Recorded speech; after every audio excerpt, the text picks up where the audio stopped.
Training ఇచ్చి మంచి బ్రహ్మాండమైన డిన్నర్ పెట్టి మనం ఇంటికి పంపిస్తుంది.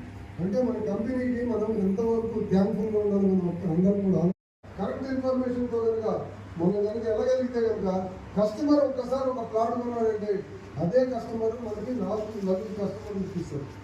ఎందుకంటే మనం కనుక చెప్పిన ఇన్ఫర్మేషన్ సైట్లో కనుక ఉందనుకోండి గ్యారెంటీగా కస్టమర్ బై చేస్తారు, పర్చేజ్ చేస్తారు, గ్యారెంటీగా ప్లాట్ పర్చేజ్ చేస్తారు. కాబట్టి ఓకేనా, మీకు పాస్పోర్ట్ లేకపోతే మీ లీడర్ ఖచ్చితంగా అడిగి నాకు పాస్పోర్ట్ ఇప్పేయండి, నేను క్రూజ్ క్వాలిఫై అయిపోతున్నాను, ఖచ్చితంగా నేను పేమెంట్ చేపిస్తున్నాను, వస్తాను, నాకైతే పాస్పోర్ట్ కావాలని చెప్పండి. ఓకేనా, లేకపోతే ఇంకా కొత్తగా వచ్చిన వాళ్ళు క్రూజులు నేను ఏం చేయాలి, క్రూజ్ ఖర్చు పెట్టి ఇన్ని ఫెసిలిటీస్ అరేంజ్ చేస్తుంటే మనం వచ్చి 2 గంటలు మనం బ్యాటరీ రీఛార్జ్ చేసుకుంటే అది కూడా మనకి డబ్బులు వస్తుంది, వస్తుంది. ట్రైనింగ్ ఇవ్వడానికి మీ లీడర్స్ ఉంటారు, సపోర్ట్ చేస్తారు. సో మీరు రెగ్యులర్గా కూడా మన టీమ్ హౌస్కి 41 days కంటిన్యూగా మీరు మీటింగ్ అటెండ్ అవుతాయి. సో మీరు కూడా ఒక మంచి స్పేస్గా తయారవుతారు, మంచి ఇన్కమ్